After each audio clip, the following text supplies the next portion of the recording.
Do you have trouble reaching depth with your squat? Here's the fix. Our first caller is Kayla from Georgia. Hi, Kayla. How can we help you?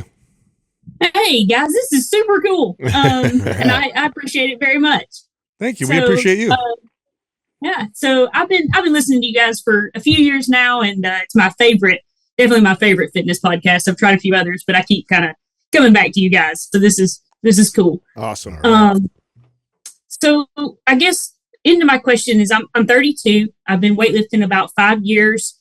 I got relatively strong in my deadlift and bench press comparison to my weight. But I always felt weak in squats, basically. And I had some confidence issues that were related to that, I'm sure.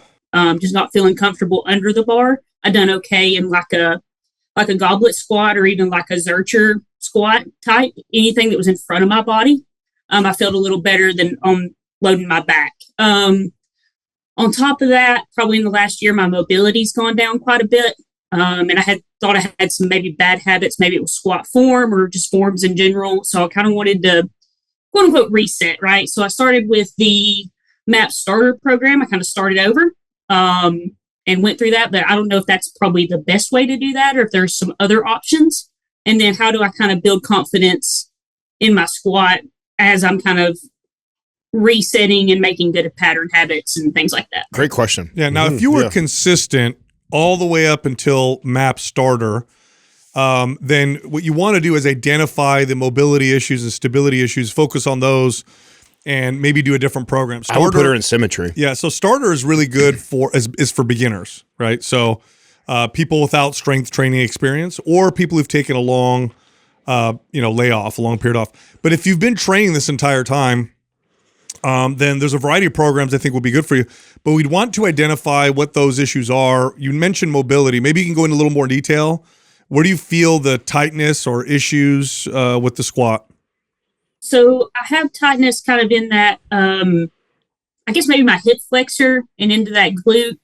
And then I feel when I have weight on my back, I feel like I can't go down all the way, like I'm actually going to fall forward. Oh, okay. Okay. In that. Can you try something for me right now? Can you do a body weight squat and then I'm going to have you change your form and we'll try something else. I don't need to see you. I just want you to try it on your own. So go ahead with your feet flat. Good. Come on up. Now get up on your toes. So stand up on your toes. Now squat on your toes. Let me know if you can go down a little further. Probably a little bit further. Okay. Yeah. It's probably ankle mobility then. That's the issue. Okay. So you might have some tightness in the ankle. So when you get down towards the bottom of a squat, if the ankles lack mobility, it'll want to throw your body forward. MAPS Prime Pro has some really good foot and ankle mobility movements. And I would practice those daily, but twice a day for 10 minutes a day each time. And that'll make a significant impact on your mobility. And then as far as your workout plan is concerned, because of your experience, you could do like MAP Symmetry, Adam suggested. I think that would be a great program while working on mobility because it's all unilateral. The last phase gets you back into barbell squats. So by the time you get to the last phase, if you've been working on ankle mobility along with the unilateral training from Symmetry, you should notice a significant improvement in your squat. Okay. And that would help because I wonder if some of my mobility had to do with imbalances and Symmetry, I guess would fix that as well, if that is the case. That's why Adam said that for sure. Yeah, I think we're all going to agree on this. I also think I want to point out too, and I love that you shared this, is that it's actually not uncommon to be like that in a squat too. It's putting weight on your back. It's like that of all the exercises, it's like it's crushing you. So there's definitely a mental block that a lot of us have when we get into a movement like that, where not only do you lack maybe some ankle mobility, but in addition to that, you have this weight that's bearing on the back of your shoulders. It's kind of scary on how do I get out of this if it doesn't work out. And so there's a couple of things that are at play here. And I think that working on the ankle mobility and doing Symmetry while you're doing the MAPS Prime Pro, I think you're going to see a big difference in that by itself. So that's where I'd go to. Yeah, for sure. There's definitely a little bit of nuance there too. Like if the position of the bar on your back, you might want to kind of play around with as well. I know that's a very common one, leaning forward, and that's feeling like your body's kind of like going down into that kind of forward position. So the ankles will help kind of address that, but also too like to readjust where the bar placement is on your back. That's a will good help point, to Justin. center your balance there. So I think we did. I don't know if we've done a video. I'm pretty sure we have on a low bar squat. Have we taught the difference between a low bar and a high bar squat on the thing? On YouTube, I'm sure we have. I think we have. I'm pretty sure you can go to Mind Pump TV and look up low bar squat.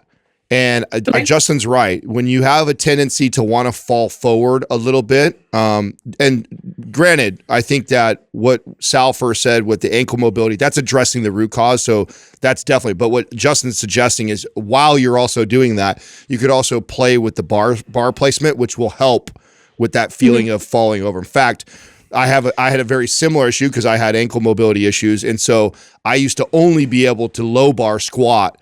For that reason, because I had a tendency to kind of fall forward a little bit, so I'd put the bar lower on my back, which does allow you to come forward a little bit and still be comfortable. And then while I worked on my ankle mobility, I got to a place where I could start to put the bar higher up on my traps. It might require a little more shoulder mobility to get it a little bit lower too. So just kind of try it out.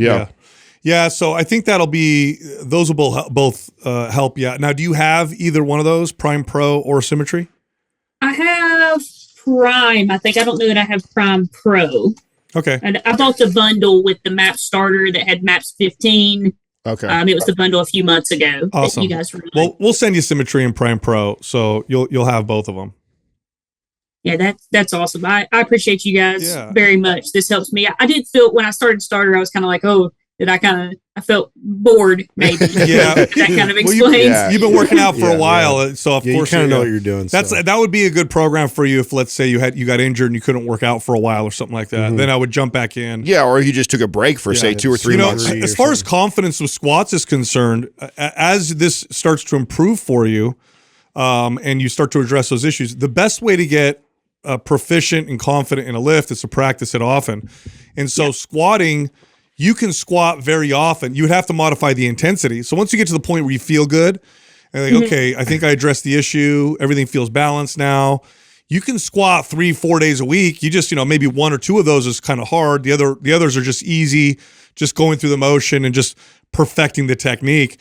Nothing will get you confident like frequent practicing of a movement. I mean, if we were to keep going in this direction in the conversation, I would actually, after you go through Prime, Pro, and Symmetry and work on ankle mobility, I think actually Maps Powerlift, if you want to get proficient at the squat, that's probably the best program. Most practice you'll get for sure. You'll get a lot of practice in it. Definitely. So if the goal is like, hey, I want to get good at the squat, that's sounds like you're really good at the deadlift, bench press, and the other exercises.